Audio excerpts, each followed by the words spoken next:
The echo of the city. John is a man carved from the city's own grey stone. At 57, his face is a map of hard-won battles and sleepless nights, etched with deep lines around his eyes and a perpetual downturn at the corners of his mouth. A faint, silvery scar, the remnant of a past knife fight, bisects his left eyebrow, making it appear as if his brow is always furrowed in silent accusation. His trench coat, a relic of a better time, is worn thin at the cuffs and perpetually damp from the city's relentless rain. He moves with a slow, deliberate cadence, the weight of 2 decades of urban decay and human tragedy settling in his bones. John's eyes, a faded blue, hold a weary cynicism that has become his default mode. He'll crack a dry, sarcastic joke about the latest case, but it's a defense mechanism, a wall to keep the world at bay. Yet, beneath the jaded exterior lies a flickering ember of stubborn hope. He's seen too much to believe in happy endings, but he clings to the possibility of a just one, pushing himself through another dead-end street in search of a truth he knows might not be found. The one thing he never lets out of his sight is a tarnished silver compass he keeps tucked in his coat pocket. Doesn't point north. The needle is broken, spinning uselessly in its case. It belonged to his daughter, a simple gift she gave him years ago. For John, the broken compass is a grim reminder that not all paths lead to a destination, but it's a burden he carries with a fierce, silent love. The rain in this city didn't fall. It wept. A miserable, unending drizzle that turned every street into a slick, reflective grave. For Detective John, it felt like a perpetual winter, even in the middle of summer. His trench coat, a canvas of stains and faded glory, was a second skin, perpetually damp and smelling of wet wool and stale coffee. He moved through the streets like a ghost, a silhouette among the bustling, faceless crowds. The crime scene was a familiar tableau of squalor and desperation. A back alley behind a neon-lit nightclub called the Siren's Call. The police tape, a bright yellow line against the gloom, was a joke. It wouldn't keep the rain out, and it sure as hell wouldn't keep the city's rot from seeping in. He found Detective Miller hunched over the body, a kid no older than 20. Miller, a young, eager detective barely out of the academy, was a testament to a hope John had long since buried. He had a clean-shaven face and wide, horrified eyes. "John," Miller said, his voice barely a whisper, "you need to see this." John didn't quicken his pace. He never did. The body was a story he'd read 100 times. A young man, face down in a puddle of rainwater and something darker. A single clean stab wound in the back. John crouched down, ignoring the slick grime that coated his knees. He didn't need to see the body to know what happened. He could feel it in the air. A cold, clinical act of violence. Not a crime of passion but of efficiency. "Any witnesses?" John asked, his voice a low rumble. Miller shook his head. The bouncer saw a guy running out of the alley about 5 minutes before the kid was found. Couldn't give a good description. Just said he was wearing a hood. John sighed, the sound a ragged breath of frustration. A hoodie in this weather. That narrowed it down to roughly half the city's population. He pulled the tarnished silver compass from his pocket, his thumb tracing the broken needle. "What do you think, John?"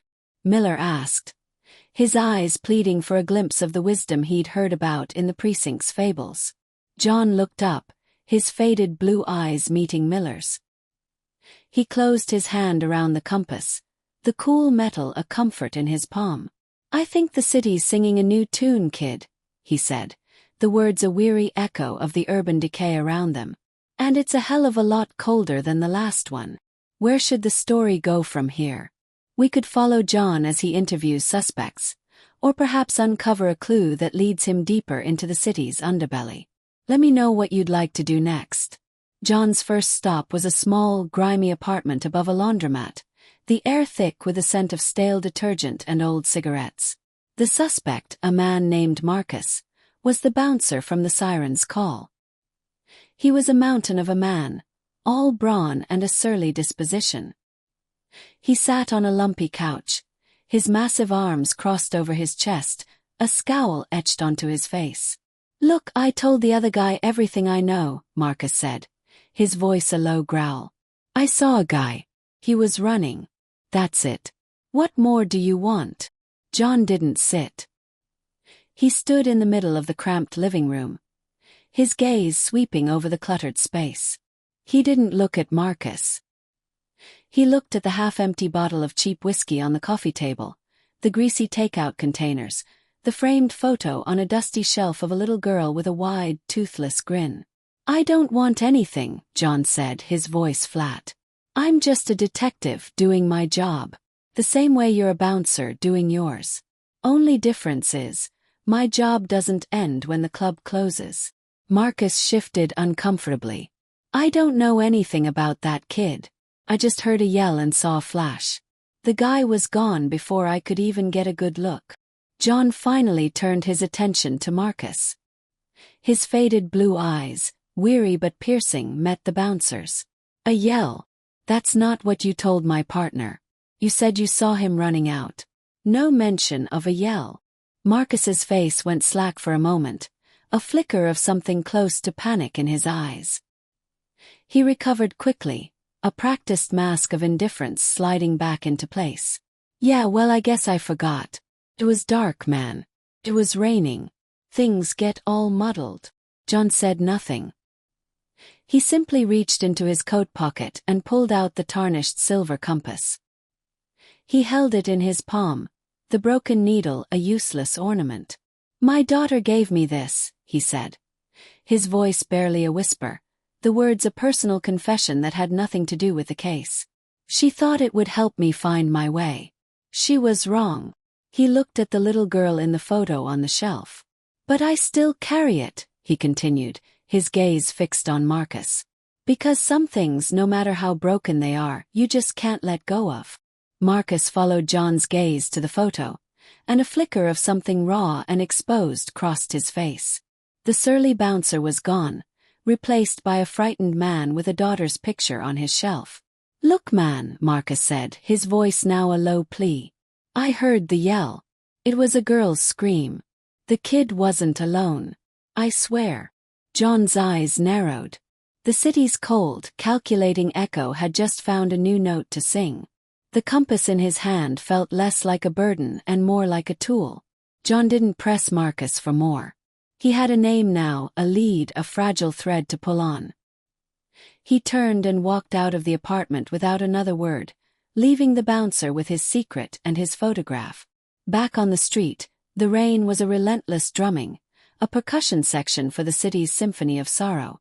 Miller was waiting by the patrol car, a thermos of lukewarm coffee in his hand. "Well, what did he say?" Miller asked, a hopeful edge to his voice. "Did he give anything up?" John took a long, slow sip of the coffee, its bitterness a familiar comfort. He didn't answer right away. He just looked at the city around them, at the blurred lights and the fleeting shadows. "He said there was a girl," John said finally, his voice a low, gravelly sound. "He said he heard a scream. Hers." Miller's eyes widened. "A girl?" He didn't say anything about a girl before. "He didn't have a reason to," John said, a cynical curl to his lips. "Now he does. What do we do?" "We have to find her," Miller said, his youthful eagerness a sharp contrast to John's weary calm. "We will," John said, looking out at the rain-slicked pavement. "We'll start with the club's security footage. See if we can spot anyone leaving with the victim. It's a long shot, but it's all we've got." They went back to the siren's call. The bouncer at the door, a different man from Marcus, was uncooperative until John flashed his badge with an air of practiced authority. They were led to a small, dusty office in the back, where a nervous manager, a man with a perpetually sweaty brow, gave them access to the security footage from the night before. The grainy video was a dizzying kaleidoscope of flashing lights and indistinct faces. John squinted at the screen, his head beginning to throb with the strain. The victim, the young man from the alley, appeared as a brief flash of a face, a fleeting memory on the screen. He was talking to a girl, a thin wisp of a thing with a shock of red hair. They were laughing.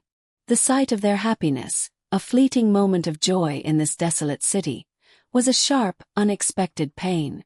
He fast-forwarded the video, his finger a blur on the control panel, until he found the moment they left the club.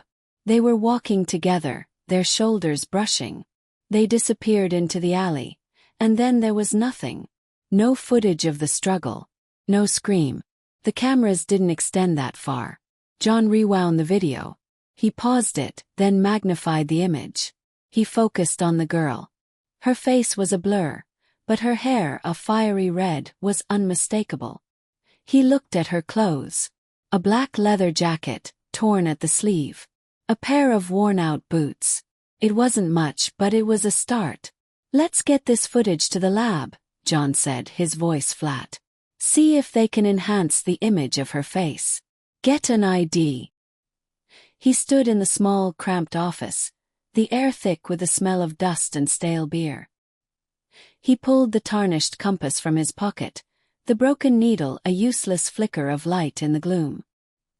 He looked at the girl's blurry face on the screen, a ghost in the city's machinery, and felt a familiar heavy weight settle in his gut.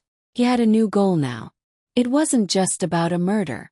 It was about a girl who had screamed in the rain, a sound no one else had bothered to listen for. It was about finding the one thing in this city that might still be alive. The next day, the rain had settled into a sullen gray mist that clung to the buildings like a second skin. John and Miller were on the move, a worn-out photograph of the blurry red-haired girl clutched in Miller's hand. The photo, enhanced by the lab, was still grainy, but it was enough. The fiery shock of red hair, the torn black leather jacket, the worn-out boots, these were the clues.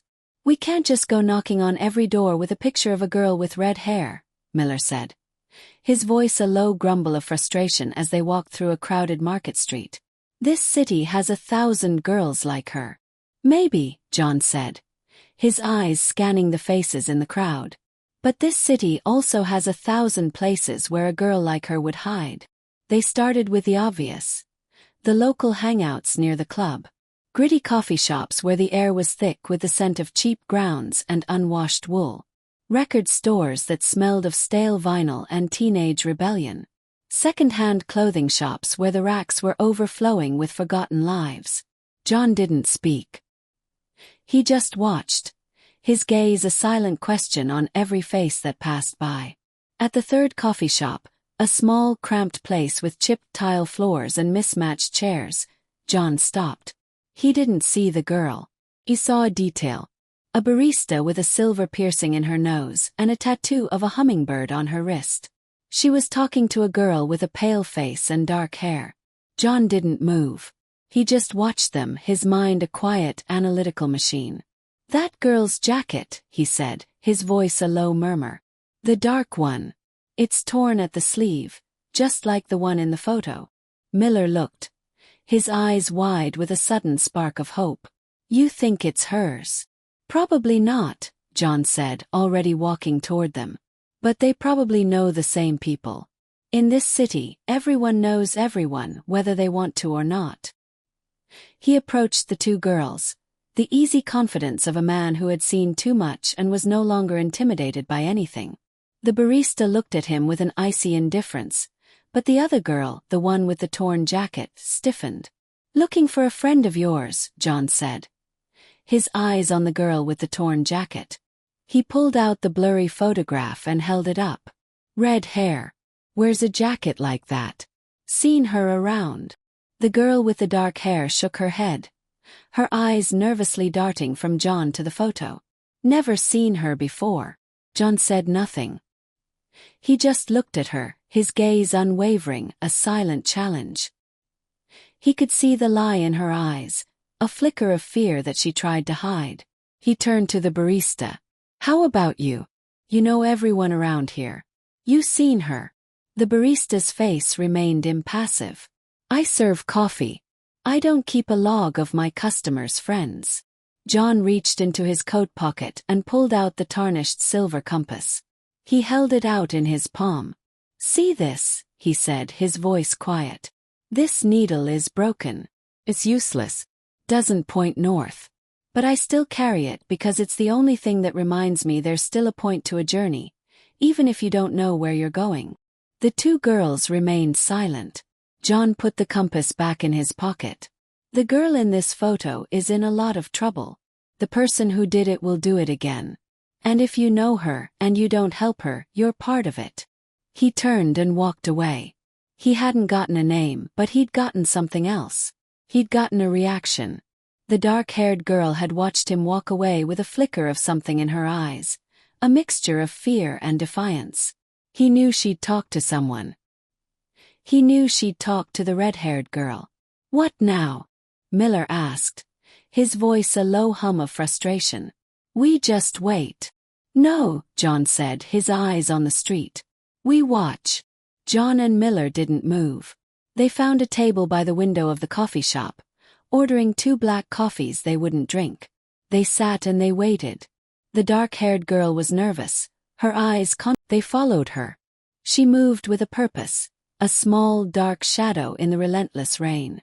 She walked through a maze of narrow side streets and graffiti-covered alleys, her path a desperate zigzag through the city's forgotten corners.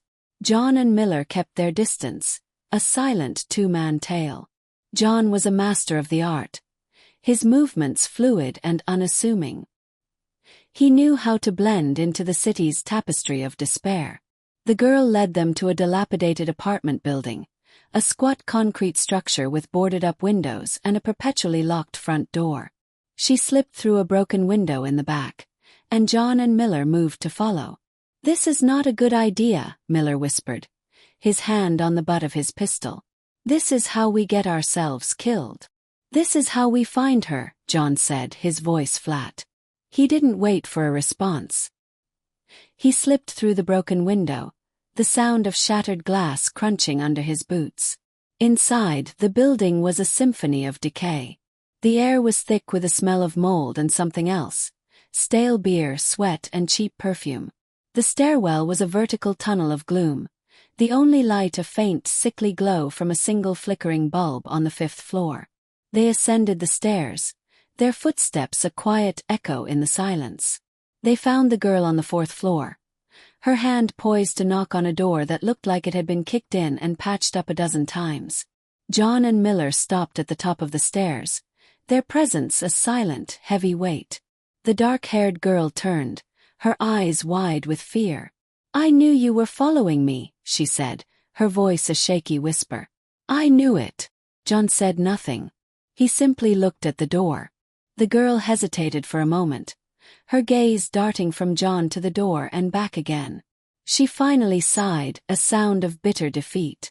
"I'm sorry," she said, her voice now a plea. "I didn't want to get her involved. I didn't want to drag her into this." She turned and knocked on the door. "Iris," she called out, her voice a low plea. "It's me, Chloe. Open up. We need to talk." The door opened a crack, and a shock of fiery red hair appeared. A pale, freckled face peered out, her eyes wide with a mixture of confusion and fear. She looked at Chloe, and then her eyes shifted, and she saw John and Miller standing in the shadows of the hallway. Her eyes widened even more, a silent scream of panic on her face. "Iris," John said, his voice a quiet command. "We need to talk." The girl Iris slammed the door shut. They heard the frantic click of a lock, and then silence. "She's in there," Miller said, his voice low and tight. "We have to go in."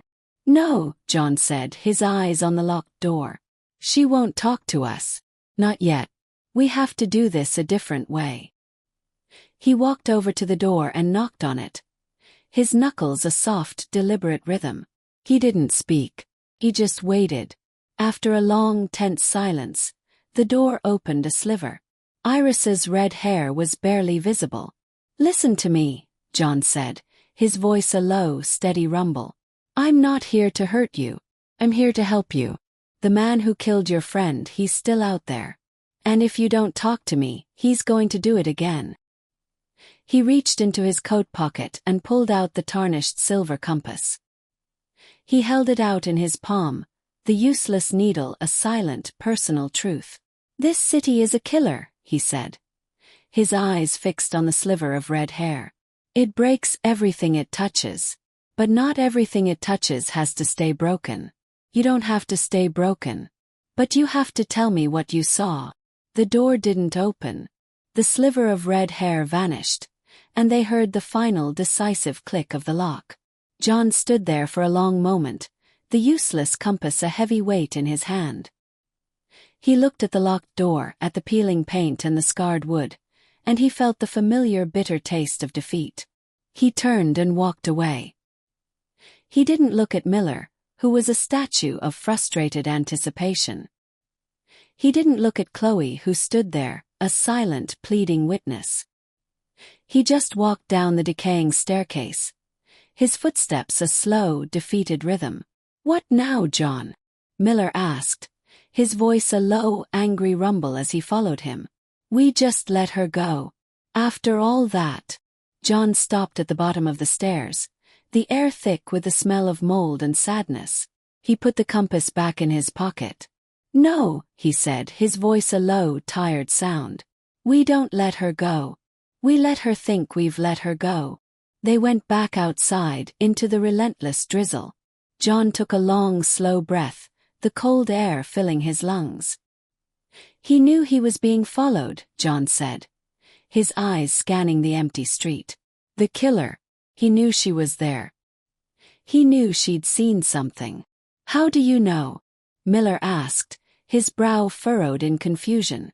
"Because he left her alive," John said, the words a grim confession. "A killer like that, he doesn't make mistakes. If he wanted her dead, she'd be dead. He left her alive for a reason." Miller's eyes widened with a sudden, dawning horror. "He left her alive to send a message," he whispered. "To scare her into silence." John nodded. "Exactly.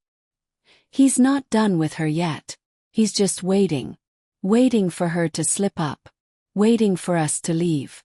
Waiting for the right time to finish the job." "So what do we do?" Miller asked. "We can't just stake out her apartment forever." "No," John said. "We don't. We do something else. We make him think we're done with her. We go back to the beginning. We find the person who told him she was there." He turned and walked away, his mind already 1,000,000 miles away, 100 steps ahead. He knew the killer hadn't acted alone.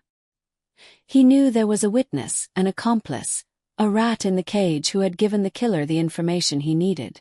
He just had to find him. They went back to the precinct, the atmosphere a weary hum of fluorescent lights and ringing phones. John went to his desk, a cluttered battlefield of files and coffee cups. He pulled out the file on the young man from the alley. He stared at the face in the photo, a young face full of life and promise. He then stared at the name on the file, Liam. John knew that the path to a killer was not always a straight line. Sometimes you had to go backward to go forward. He had a witness now, one who would never talk. But he had something else, a victim. And a victim, in his experience, always had a story to tell. He knew that the city didn't just sing an echo of the past. It sang a prophecy of the future. He just had to find the note that would lead him there. John's hunt for the accomplice began not with a search warrant or a lineup, but with a walk. He went back to the coffee shop, a place he now knew was a hub of whispered secrets and shared information. He didn't go inside. He just stood across the street, a silent, watchful gargoyle in the rain. He wasn't looking for the dark-haired girl, Chloe, or the barista. He was looking for the cracks in the city's veneer, the subtle tells that spoke of a hidden network. He watched the way people interacted, the brief, knowing nods, the shared cigarettes, the furtive glances. He knew that in this city, information was a currency, and trust was a liability.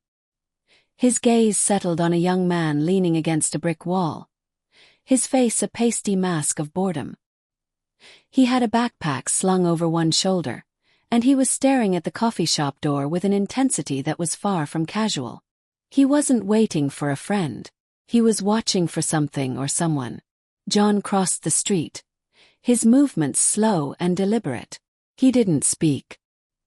He just stood next to the young man. His presence a quiet, heavy weight. The young man's eyes, a nervous, jumpy pair, darted toward him for a split second, then quickly away. "Waiting for a friend?" John asked, his voice a low, gravelly sound. The young man shrugged, not looking at him. "Just killing time." "Time's a valuable thing," John said. His voice a quiet observation. "Especially in this city. It has a way of running out when you least expect it." He reached into his coat pocket and pulled out the tarnished silver compass. He held it out in his palm. "See this? My daughter gave it to me. She told me it would help me find my way. She was wrong. But I still carry it because it's a reminder that even when you're lost, you can still find something." The young man's eyes darted to the compass, then to John's face. He saw the weathered lines, the weary eyes, the silent, relentless resolve.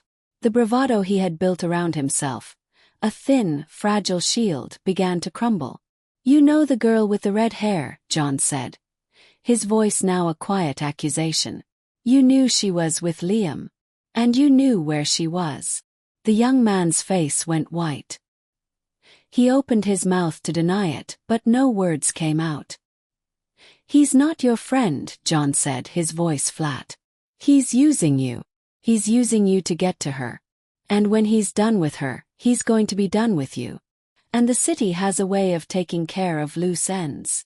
The young man's gaze darted to the coffee shop door, a silent, desperate plea for help.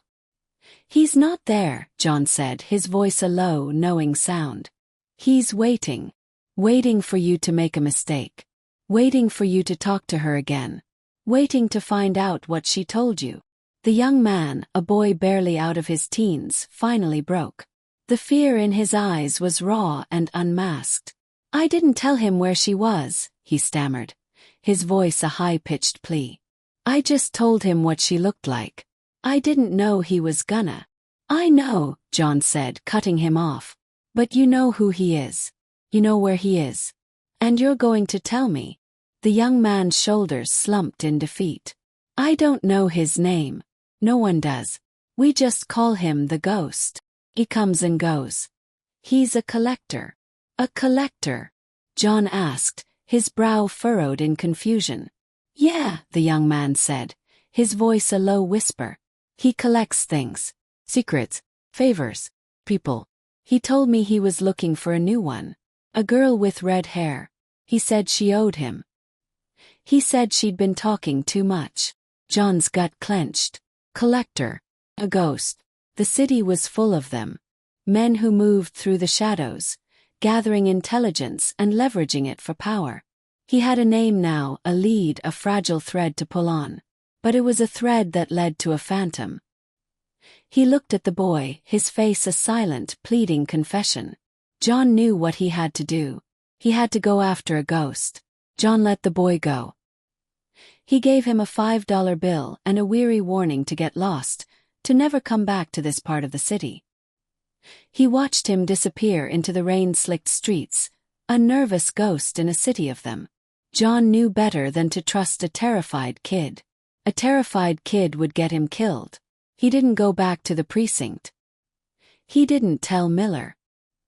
He went to the places where the city's true information was traded, not in files or on computers, but in hushed whispers and knowing glances.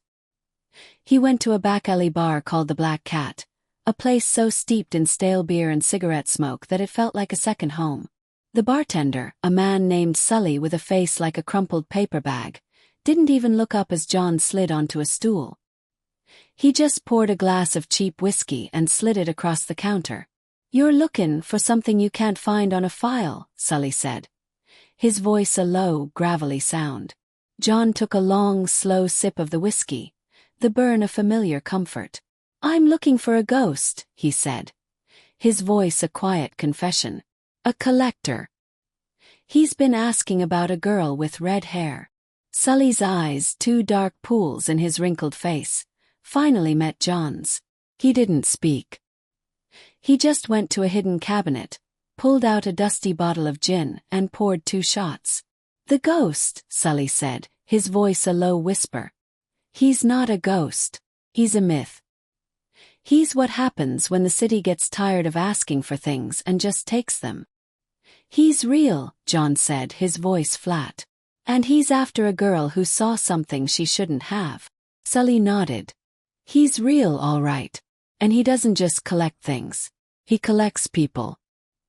He's been seen around a place called the Vault. It's a place for collectors. They trade in secrets, in information, in futures. Where is it? John asked, the words a quiet demand. Sully shook his head. I don't know where it is, John. No one does. Moves. Like a ghost. But I know who can get you in. A man named Lazarus. John's gut clenched. Lazarus. A name he hadn't heard in years. A man who dealt in the city's forgotten souls. In the people who had fallen so far they had nothing left to lose. John had a history with him.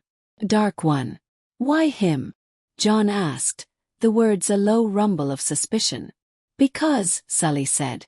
His voice now a low, knowing sound. Lazarus doesn't just trade in futures. He trades in past. And he's got a long one with the ghost. John finished his whiskey and stood up. He left a $10 bill on the counter. A silent payment for a name that would take him to the one place in the city he never wanted to go again. He walked out of the bar and back into the relentless rain. His mind already racing. He had a name now, a lead, a fragile thread that led not to a ghost, but to a demon from his past. John didn't go back to his apartment. He went back to the precinct. The fluorescent lights were a sterile, unwelcome glow after the gloom of the city. He found Miller at his desk, a stack of files piled high like a monument to a lost cause. Miller looked up. His face a mix of surprise and fatigue. I thought you were done for the night, Miller said. John pulled up a chair and sat down. He didn't speak right away. He just looked at the younger detective, at the hopeful, tired lines around his eyes. Miller was a testament to a hope John had long since buried, but in that moment, he realized he needed it. He couldn't face this alone. We have a name, John said, his voice low and serious. Not for the killer, but for the man who hires him. A collector they call him. The Ghost. Miller's eyes widened. The Ghost. I've heard stories about him. Myth. No one's ever seen him. He's real, John said, the words a grim affirmation. And to find him, we have to go through a man named Lazarus. Miller went still. His face, usually an open book of emotion, was now a mask of confusion and concern. Lazarus. The name. It rings a bell. From the old files. The cold cases. John nodded, a silent admission of a shared, bitter history. He's not a ghost. He's an old wound. And he's a door. He can lead us to the ghost, but to open it we have to pay the price. What's the price? Miller asked, his voice now a low, cautious whisper. Trust, John said. He wants trust. And I'm not giving it to him alone. He's a specialist in finding a person's weakness. And he's very, very good at using it. Miller finally understood. John wasn't just bringing him in on a case. He was bringing him in on a war. A quiet, personal war that had been brewing for years. So what's the plan? Miller asked, a new resolve in his voice. We find him. We lean on him. We make him talk. John shook his head. No, we don't lean on him. We play his game. We go to him. On his territory. We give him what he wants and then we take what we need. You're my leverage, Miller. You're the one thing he won't be expecting. He pulled out a piece of paper and scribbled down an address, an old abandoned warehouse by the docks, a place where the city's underbelly met its watery grave. He looked at Miller, his faded blue eyes meeting his partner's. You're not a part of this, Miller said. His voice a quiet statement of fact. You're the center of it. What's he going to want from you? John didn't answer. He just stood up, the chair a loud scrape against the floor. He put the address in Miller's hand, the paper a silent testament to a trust that was only just beginning to form. Get some sleep, John said, his voice a low, tired command. We meet at dawn. We go in together. And we come out together. No matter what. The city at dawn was a monochrome painting, all gray concrete and misty light. The old warehouse by the docks was a skeletal giant against the bruised sky, its broken windows like empty eyes staring out at the oily water. The air was a heavy mix of damp earth and rust, a smell as old as the city itself. John and Miller approached the building with a practiced silence, their footsteps muffled by the puddles on the cracked asphalt. Miller's hand hovered over his gun, his eyes darting to every shadow, every broken window. He was a new detective, and every instinct screamed at him that this was a bad idea. John, however, moved with a weary calm, a man walking toward a fire he knew he had to face. The main door was ajar, a silent invitation that felt more like a trap. John didn't hesitate. He pushed it open, the groan of rusty hinges a loud protest in the stillness. Inside, the warehouse was a vast, empty cavern. Dust motes danced in the slivers of sunlight that sliced through the holes in the roof. The space was eerily quiet, the only sound the slow, rhythmic drip of water from a leaky pipe. Lazarus was waiting for them. But he was not alone. He was standing in the center of the warehouse, his back to a pile of stacked crates. He was a man made of sharp angles and clean lines, dressed in a tailored black coat that looked strangely out of place in the industrial decay. His face was a pale, impassive mask, his eyes a cold, calculating gray. Beside him stood two figures, hulking men with the quiet, dangerous stillness of professionals. They weren't just muscle. They were a silent promise of violence. Lazarus smiled, a thin, humorless curve of his lips. John, it's been a long time. The years have not been kind to you. John ignored the jibe. His eyes were on the men behind Lazarus, their hands hidden in their coat pockets. We're not here for a reunion, Lazarus. We're here for information. Information is a commodity, detective, Lazarus said, his voice a low, silken sound that filled the cavernous space. And in this city, every commodity has a price. He gestured to Miller with a subtle tilt of his head. I wasn't expecting an audience. You're rookie here. He seems a little out of his element. Miller tensed, his hand instinctively going to his weapon. John placed a hand on his arm, a silent command to stand down. He's a part of this, John said, his gaze locked with Lazarus's. He's the only part you didn't see coming. Lazarus chuckled, a dry, dusty sound. A noble gesture. A bit foolish, but I've always admired your flair for the dramatic, John. Now let's get down to business.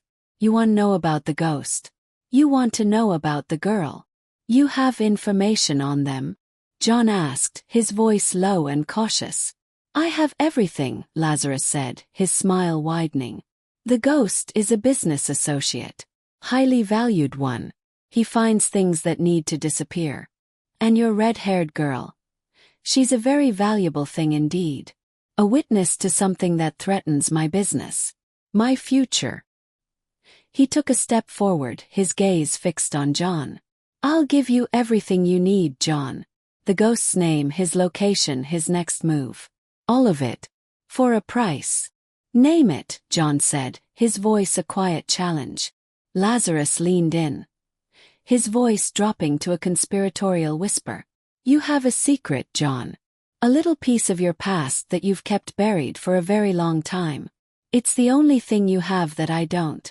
And I want it. Tell me the name of your informant. The one who got you out of the '98 corruption case.